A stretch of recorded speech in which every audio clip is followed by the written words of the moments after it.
সম্প্রতি আমার কাছে সবচেয়ে বেশি যে প্রশ্ন করা হচ্ছে তা হলো শিয়াদেরকে নিয়ে। কেউ একজন আমাকে ইনবক্সে এসে প্রশ্ন করেছেন যে ভাই কি শিয়া সাপোর্টার, এবং সেই ভিডিওতেও প্রশ্ন করেছে যেখানে আমি ইরান সম্পর্কে কথা বলেছি। প্রথম প্রশ্নটি শুনে আমার কাছে এমন মনে হয়েছে যেন ভাই আমার কাছে জানতে চেয়েছেন কোনো ফুটবল ক্লাব সম্পর্কে, যে আমি বার্সেলোনা সাপোর্ট করি না রিয়াল মাদ্রিদ।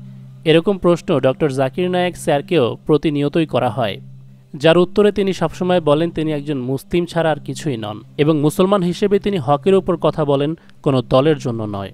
কিতাবাদের ক্ষেত্রে আহলে সুন্নাহর অনুসারীরা যে কিতাব অনুসরণ করে, সলফে সালেহিনদের যে তরিকা এবং ইমাম বুখারী, ইমাম মুসলিম রহিমাহুমুল্লাহর সংকলিত সিহাসিত্তার হাদিস, সিহাসিত্তার কিতাবগুলোকে সহি মনে করে সেগুলো অনুসরণ করেন। পাশাপাশি আরও যেই কুতুবুল সিত্তার হাদিসগুলো রয়েছে সেগুলো অনুসরণ করে থাকেন। তেমনিভাবে আমিও আমার ক্যারিয়ারে যতগুলো ভিডিও করেছি, যতগুলো ইসলামিক দলিল দিয়েছি, তার সবগুলোই এই আহলে সুন্নাহর অনুসারীদেরই কুতুবুল সিত্তা এবং সহি সিত্তা থেকে। সুতরাং আমি যখন এই হাদিস গ্রন্থ থেকে আপনাদেরকে হাদিস শোনাচ্ছি বা রেফারেন্স দিচ্ছি, তাই এটা হতেই পারে না যে সেগুলো আমি মানি না বা আমি নিজে না মেনে আপনাদেরকে মানতে বলছি। সূরা ফুসিলাতের ৩৩ নম্বর আয়াতে আল্লাহ তাআলা বলছেন, যে ব্যক্তি আল্লাহর প্রতি মানুষকে আহ্বান করে, সৎ কাজ করে এবং বলে আমি মুসলিম, তার অপেক্ষায় উত্তম আর কে হতে পারে। আল্লাহ তাআলা যদি এখানে বলতেন যে সৎ কাজ করে কোনো ব্যক্তি যদি নিজেকে শিয়া বা সুন্নি দাবি করে তাহলে সে উত্তম, তাহলে সেটা আমার মানতে কোনো অসুবিধা ছিল না। কিন্তু আল্লাহ তাআলা বলছেন যে ওই ব্যক্তি নিজেকে মুসলিম দাবি করে, অর্থাৎ আল্লাহ তাআলার কাছে আত্মসমর্পণকারী হিসেবে দাবি করে, সেই ব্যক্তি উত্তম। সেই ব্যক্তি উত্তম যে নিজেকে মুসলিম দাবি করে। এখানে শিয়া সুন্নির কথা আল্লাহ তাআলা কোথাও বলেননি, কিন্তু বাস্তবতা হলো আমাদের সমাজে এই দুটি দলের এক্সিস্টেন্স রয়েছে, যারা নিজেদেরকে সুন্নি আবার আরেকটি দল শিয়া দাবি করছে, যারা সবাই নিজেদেরকে মুসলমান দাবি করার পরেও এই নামগুলো দিয়ে বা এই নামগুলো ব্যবহার করে আলাদা আলাদা ক্যাটাগরি তৈরি করে নিয়েছে। আপনার আশেপাশে যদি শিয়া মেজরিটি থাকে তবে আপনার জন্মের পর থেকেই আপনাকে মুসলিম বলার পাশাপাশি নিজেকে শিয়া বলে দাবি করতে বলা হবে, এবং যদি আপনি এমন কোনো জায়গায় জন্মগ্রহণ করেন যেখানে সুন্নি মেজরিটিতে আছে তাহলে আপনাকে নিজেকে সুন্নি দাবি করতে বলা হবে। আপনাকে নিজেকে ওদের দল বা ক্যাটাগরির মধ্যে ফিট করতে হবে, না হলে ওরা আপনাকে মুসলিম হিসেবে স্বীকৃতি দেবে না। এই যেমন এখন আমাকে নিয়ে টানাটানি শুরু হয়েছে যে আমি সুন্নি নাকি শিয়া, আমাকে যে কোনো একটা দলে ফিট করতেই হবে, না হলে মুসলিম হতেই পারবো না। চলমান ফিলিস্তিনের যুদ্ধে ইরানের ভূমিকাকে কেন্দ্র করে ইরানের উদ্যোগ সম্পর্কে তাদেরকে তাদের প্রাপ্য সম্মান দিয়ে ভিডিও করেছি বেশ কয়েকটি।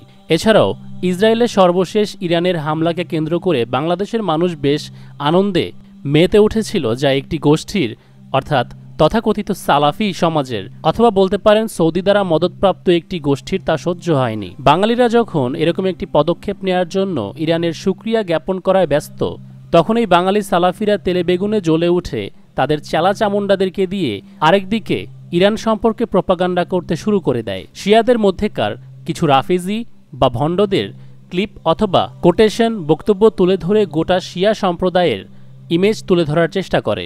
যেমন ব্রিটিশ দ্বারা মদতপ্রাপ্ত কাতারের এক রাফিজি শিয়া ইয়াসির আল হাবিব যখন সাহাবায়ে কেরাম এবং আয়েশা রাদিয়াল্লাহু তাআলা আনহাকে প্রতিনিয়ত গালাগালি করে, সেই ভিডিও ক্লিপগুলো তুলে ধরে আনা হয় এবং বাঙালিদেরকে দেখানো হয় যে সকল শিয়ারাই এরকম সাহাবায়ে কেরামদের গালাগালি করে। তাই যেন ইরানি শিয়াদেরকে সমর্থন না করা হয়, কেননা গোপনে ওরাও ইহুদিদের বন্ধু। বাঙালি মুসলিমদের মধ্যে এক প্রকার জিকিরের মতোই শব্দটি সালাফি আলেমরা ধরিয়ে দিয়েছে। শিয়াদের নাম শুনলে যে কারো মাথায় অটোমেটিকলি এই টপিক চলে আসে, অথচ সেই আলেমদের মুখ থেকে একবারও শোনা যায় না এই কথা যে ইরানের সর্বোচ্চ ধর্মীয় নেতা আয়াতুল্লাহ আলী খামেনি সাহাবায়ে কেরামদের গালাগালি করা রাষ্ট্রীয়ভাবে হারাম ঘোষণা করেছেন, পাশাপাশি গালিবাজ ইয়াসির আল হাবিবকে কাফির ফতোয়া দিয়েছেন। এখন এই সত্যকে তুলে ধরার জন্য আমাকে যারা রাফিজি বলে ট্যাগ লাগানোর চেষ্টা করে থাকে তারাই মূলত সেই মিথ্যাবাদী যারা চায় না আমি এই সত্য আপনাদের সামনে তুলে ধরি। এদেরকে এক্সপোজ করে যদি আপনাদের সামনে আরেকটু ইনফরমেশন তুলে ধরি তবে মুখোশের পেছনে থাকা এদের চেহারাগুলো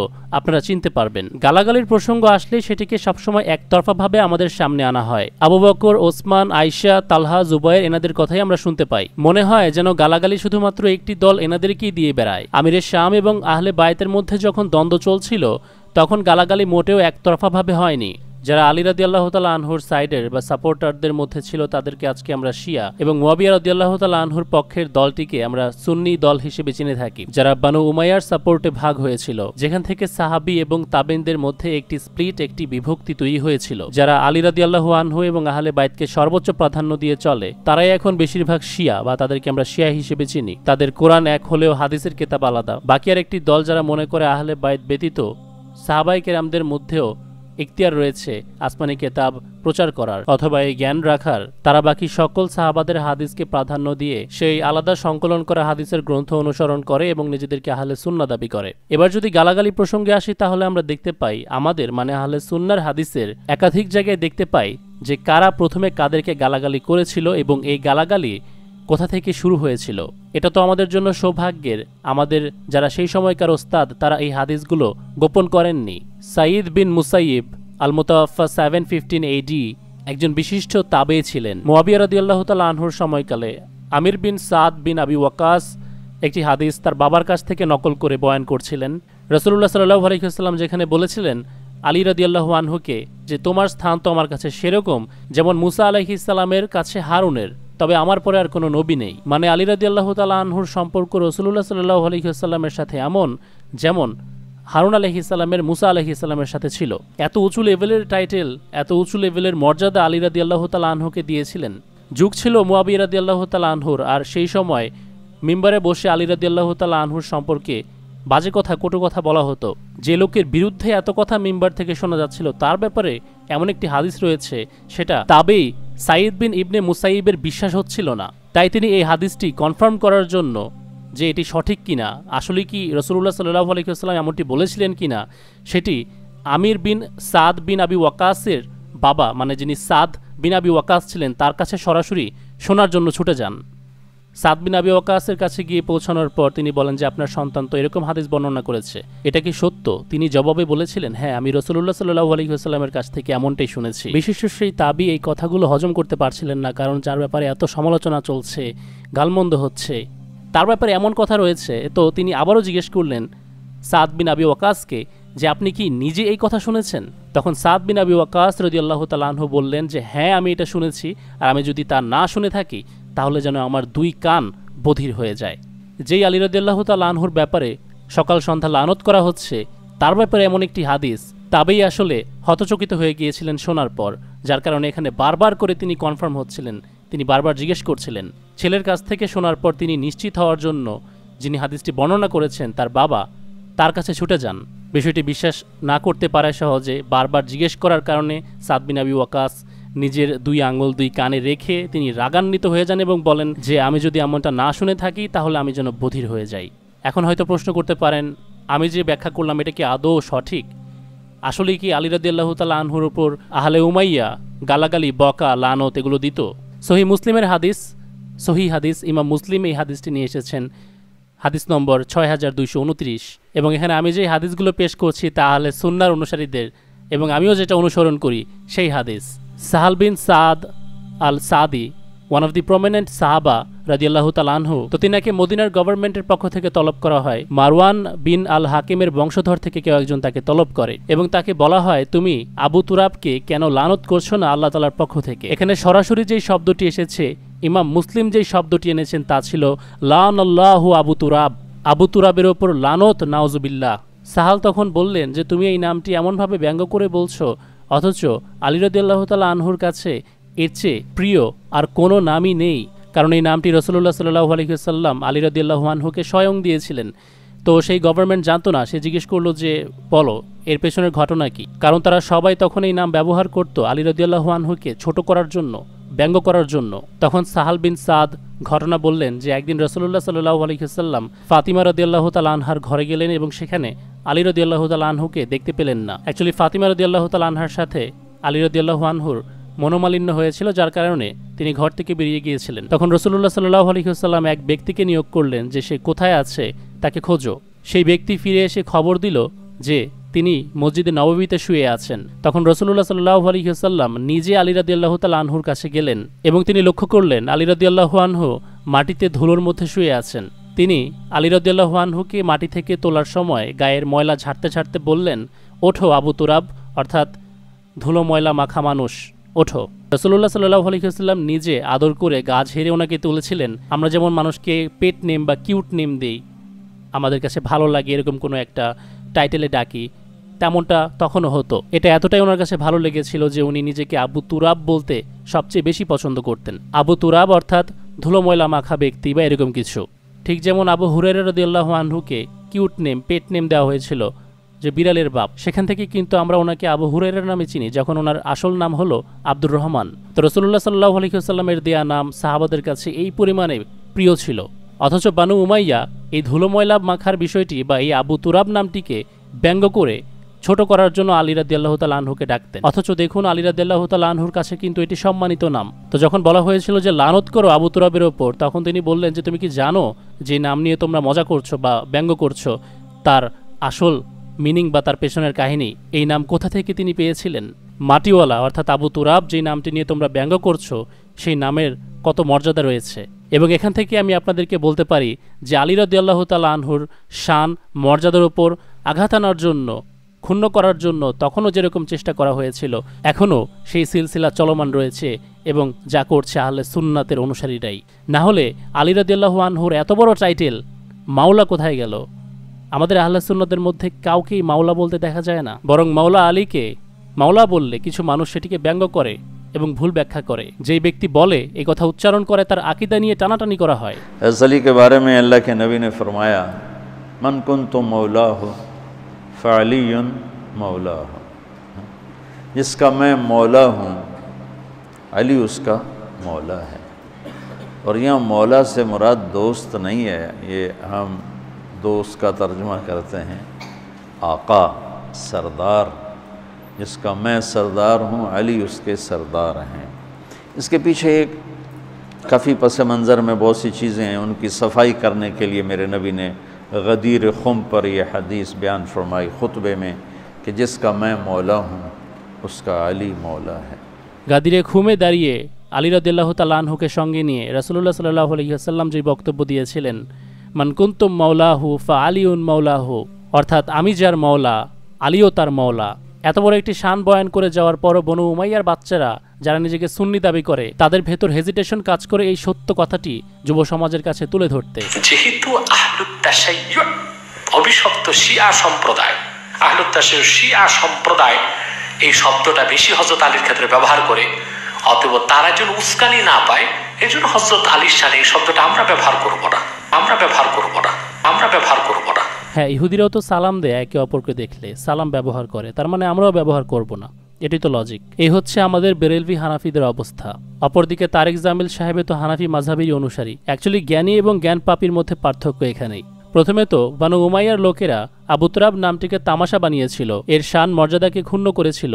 তাদেরই চেলারা আজকে আমাদের যুগে আলী রাদিয়াল্লাহু আনহুর শান মর্যাদাকে যুব সমাজের কাছ থেকে ভুলিয়ে দিতে চায়। জাস্ট বিকজ শিয়ারা লিডার মনে করে এবং মাওলা মনে করে আলী রাদিয়াল্লাহু আনহুকে, তাই আমরা তাকে মাওলা বা লিডার বলতে পারবো না। এই হচ্ছে এদের লজিক। এবং সালাফিদেরকেও এই মন্ত্র শিখিয়ে দিয়ে গিয়েছিল ইবনে তাইমিয়া, যাকে নিন্দা করে শেখ আল আলবানী গাদিরে খুমের এই হাদিসটি সহি বলে বর্ণনা করে গেছেন। কিন্তু প্রশ্ন হলো, এখনো পর্যন্ত কি কোনো সালাফিকে আপনি মাওলা আলী বলাতে পারবেন? শান মর্যাদা ক্ষুণ্ণ করেছে সেটা আমরা স্পষ্ট, সে ব্যাপারে আমরা ক্লিয়ার। গালাগালি টপিকে ছিলাম আমরা। সহি মুসলিমের ৬২২০ নম্বর হাদিস, আবারও সেই ব্যক্তির বর্ণনা করা হাদিস, আমির বিন সাদ বিন আবি ওয়াকাস ওনার বাবার কাছ থেকে এটি বর্ণনা করছেন যে মুয়াবিয়া বিন আবি সুফিয়ান রাদিয়াল্লাহু তাআলা আনহু সাদ ইবনে আবি ওয়াকাস রাদিয়াল্লাহু আনহুকে নির্দেশ দিচ্ছেন আবু তুরাব রাদিয়াল্লাহু আনহুকে লানত করতে, এবং বলছেন যে কোন জিনিসটা তোমাকে বাধা দিচ্ছে আবু তুরাবকে লানত করা থেকে। সাদ বিন আবি ওয়াকাস জবাবে বললেন, আমি রাসূলুল্লাহ সাল্লাল্লাহু আলাইহি ওয়াসাল্লামের কাছ থেকে ৩টি এমন কথা শুনেছি আবু তুরাব সম্পর্কে, যার একটিও যদি আমি পেয়ে যেতাম তাহলে আরবের সবচেয়ে দামি উট, লাল উটের চাইতেও আমার কাছে তা বেশি মূল্যবান হতো। প্রথমটি হলো তাবুকের যুদ্ধের সময় যখন আলী রাদিয়াল্লাহু তাআলা আনহুকে ছেড়ে যাচ্ছিলেন, ওনাকে যুদ্ধে না নিয়ে আলী রাদিয়াল্লাহু আনহু কষ্ট পেয়ে জিজ্ঞেস করেছিলেন রাসূলুল্লাহ সাল্লাল্লাহু আলাইহি ওয়াসাল্লামকে যে আপনি কি আমাকে বাচ্চা এবং নারীদের কাছে রেখে চলে যাচ্ছেন? তখন তিনি সাল্লাল্লাহু আলাইহি ওয়াসাল্লাম বলেছিলেন যে তুমি তো আমার কাছে এমন যেমন মুসার কাছে হারুন, তবে আমার পরে আর কোনো নবী নেই। এরপর মুয়াবিয়া রাদিয়াল্লাহু আনহুকে খাইবার বিজয়ের পূর্বের ঘটনা শোনানো হলো, যখন রাসূলুল্লাহ সাল্লাল্লাহু আলাইহি ওয়াসাল্লাম বলেছিলেন আমি এমন এক ব্যক্তিকে ইসলামের ঝান্ডা উত্তোলন করার দায়িত্ব দেব বা মর্যাদা দেব যে আল্লাহ ও আল্লাহর রসুলকে ভালোবাসে আর আল্লাহ ও আল্লাহর রসুলও তাকে ভালোবাসে। একথা শোনার পর সাহাবাদের মধ্যে কেউই সে রাতে ঠিকমতো ঘুমাতে পারেনি এক্সাইটমেন্টের জন্য যে পরের দিন এই ঝান্ডা কে পেতে চলেছে। আর তার পরের দিন আলী বিন আবি তালিব রাদিয়াল্লাহু আনহুকে ডেকে ইসলামের এই ঝান্ডা দেওয়া হলো এবং তার চোখে থুতু মাখিয়ে দেওয়া হলো। এভাবেই যুদ্ধের জন্য রাসূলুল্লাহ সাল্লাল্লাহু আলাইহি ওয়াসাল্লাম প্রস্তুত করে দিলেন এবং ওনারা বিজয় লাভ করলেন। এই ঘটনা আপনি সহিহ মুসলিমের ৬২২২ নম্বরে পেয়ে যাবেন আবু হুরায়রা রাদিয়াল্লাহু তাআলা আনহুর বর্ণনায়। তৃতীয় সেই ঘটনাটি মুআবিয়া রাদিয়াল্লাহু আনহুকে বলা হলো যখন নাজারাতের খ্রিস্টানদের সাথে রাসূলুল্লাহ সাল্লাল্লাহু আলাইহি ওয়াসাল্লামের মুবাহালা হওয়ার কথা হয়েছিল। মুবাহালা হলো কোনো বিষয় যখন তর্ক দিয়ে মীমাংসা করা যায় না তখন উভয় পক্ষের পরিবারকে সহ হাজির হতে হয় এবং তখন আল্লাহ তাআলার কাছে উভয় পক্ষ দোয়া চায় যে সত্য সে যেন জয়লাভ করে আর মিথ্যাবাদী তার পরিবার সহ ধ্বংস হয়ে যাবে। ঠিক এই সিচুয়েশনে রাসূলুল্লাহ সাল্লাল্লাহু আলাইহি ওয়াসাল্লাম ওনার পরিবার হিসেবে আলী, ফাতেমা, হাসান এবং Husain peace be upon them all ওনাদেরকে হাজির করেন এবং আল্লাহ তাআলার কাছে বলেন, হে আল্লাহ, এই হচ্ছে আমার আহলে বাইত বা আমার পরিবার। এই ঘটনাগুলো বলে আলী রাদিয়াল্লাহু তাআলা আনহুর গুরুত্ব বুঝিয়ে দেয় সাদ বিন আবি ওয়াকাস মুআবিয়া রাদিয়াল্লাহু তাআলা আনহুকে। আর চতুর্থ ঘটনা হলো গাদিরে খুমের, যা এখানে বর্ণনা নেই, যেখানে সকলের সামনে আলী রাদিয়াল্লাহু তাআলা আনহুকে সঙ্গে করে নিয়ে দাঁড়িয়ে রাসূলুল্লাহ সাল্লাল্লাহু আলাইহি ওয়াসাল্লাম বক্তব্য দিয়েছিলেন, মান কুনতুম মাওলাহু ফাআলিউন মাওলাহু, হে লোক সকল, তোমাদের মাঝে আমি যাদের মাওলা বা উস্তাদ, আলীও তার মাওলা এবং উস্তাদ। আর এই ঘটনাগুলো মনে করিয়ে দিচ্ছিলেন সাদ বিন আবি ওয়াকাস যে তোমরা কাকে গালাগালি করো বা আমাকে লানত করতে বলছো। গালাগালির এই সিলসিলা শিয়ারা শুরু করেছে বা শিয়া মানেই গালিবাজ, এই ধারণা থেকে এবার একটু বেরিয়ে আসা উচিত আমাদের। মোহাম্মদ বিন আব্দুল ওয়াহাব বর্তমান সালাফি বা ওয়াহাবিদের গডফাদার যিনি ছিলেন, তিনি ওনার সিরাত গ্রন্থে একই বিষয় লিখেছেন যে বানু উমাইয়ার মেম্বারে আলী রাদিয়াল্লাহু তাআলা আনহুকে গালাগালি করা হতো এবং মাওলানা আবুল আলা মওদুদি তার কিতাবে উল্লেখ করেছেন যে বানু উমাইয়া টানা ৬০ বছর আলী রাদিয়াল্লাহু তাআলা আনহুর উপর লানত এবং গালাগালি করেছে। ওয়েল অ্যাটলিস্ট এই আলেমরা ওনাদের কেতাবে এই সত্যটা বলে গেছেন, যা এখন হানাফি সালাফি কেউই স্বীকার করতে চায় না। পরবর্তী ১৪০০ বছর টানা আহলে বাইতকে ভালোবাসার নাম করে রাফিজি শিয়ারা সাহাবায়ে কেরামদেরকে গালাগালি করেছে, এটা সত্য। এখনও কিছু কুলাঙ্গার সেটি করে, কিন্তু সবাই না, অথচ সবাইকে এর জন্য দায়ী করা হয়, যার কারণে আজকে আমি এই ঘটনাগুলো তুলে আনলাম। সাহাবায়ে কেরামদের মধ্যেকার ইখতিলাফের যে ঘটনা, এগুলো ইমাম মুসলিম বা বুখারী ওনারা যখন আমাদের কাছে লুকাননি, আমাদেরকে পড়ার জন্য আমাদের সামনে তুলে ধরেছেন, তাই আমিও আপনাদের সামনে তুলে ধরেছি, কারণ ইতিহাস অনেক কিছু বুঝিয়ে দেয়।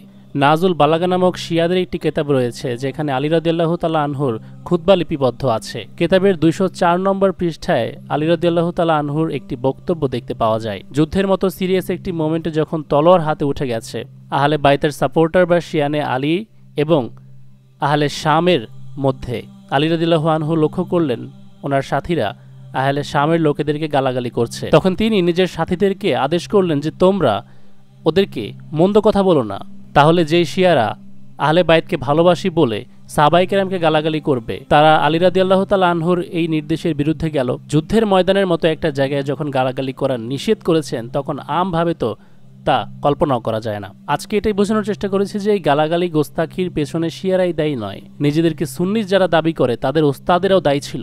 পরবর্তীতে কেউ যদি আপনাকে বলে যে শিয়া মানেই খারাপ বা শিয়া মানেই হচ্ছে সাহাবীদেরকে গালাগালি দেওয়ানেওয়ালা লোক, তাহলে আমার এই ভিডিওটি নিয়ে দেখিয়ে দিতে পারেন আহলে বাইতের সাপোর্টার মানে যদি রাফিজি শিয়া হয়, তাহলে আম্মার বিন ইয়াসির কে ছিলেন বা সাদ বিন আবি ওয়াকাস কে ছিলেন, যিনি কখনোই টলারেট করতেন না কেউ আহলে বাইতকে নিয়ে মন্দ কথা বললে? তিনি কি ইরানের রিয়েল খেয়েছিলেন, যেমনটা আমাকে বলা হয় আহলে বাইতকে সাপোর্ট করতে দেখলে? নাকি ইমাম বুখারী ও মুসলিম ইরান থেকে টাকা খেয়েছিলেন আহলে শামের এই অপকর্মগুলো তুলে ধরতে? বস্তুত শিয়াদেরকে জোরপূর্বক আমাদের দৃষ্টিতে খারাপ বানানোর জন্য সৌদির রিয়ালখোর শাইখে তেল আভিবেরা ইন্টারনেটে উল্টাপাল্টা বক্তব্য দিচ্ছে, কারণ ওয়াহাবি নামক ইসলামের যে নতুন একটি সেক্ট তৈরি করেছে সৌদির রাজপরিবার, সেই সেক্টের অনুসারী বাঙালি তথাকথিত সালাফিরা সৌদি আরবের পেট্রো ডলার খেয়ে ইরানের পেছনে লেগেছে, কারণ ইরান ফিলিস্তিনের সাথে থেকে ইহুদিদের বিরুদ্ধে যুদ্ধ করছে। আজকে একটি চ্যাপ্টার কভার করলাম, বাদবাকিগুলো পরপর আপলোড করব ইনশাআল্লাহ। ভিডিওটি ভালো লাগলে অবশ্যই লাইক করতে ভুলবেন না। সিক্রেটরি বিল্ডের অফিসিয়াল মার্চেন্ডাইজ কিনতে ফেসবুকে SR ফ্যাশন ওয়্যার নামক পেজে চলে যান, সেখানে গিয়ে নক করলেই আমাদের প্রোডাক্ট খুব সহজেই কিনতে পারবেন।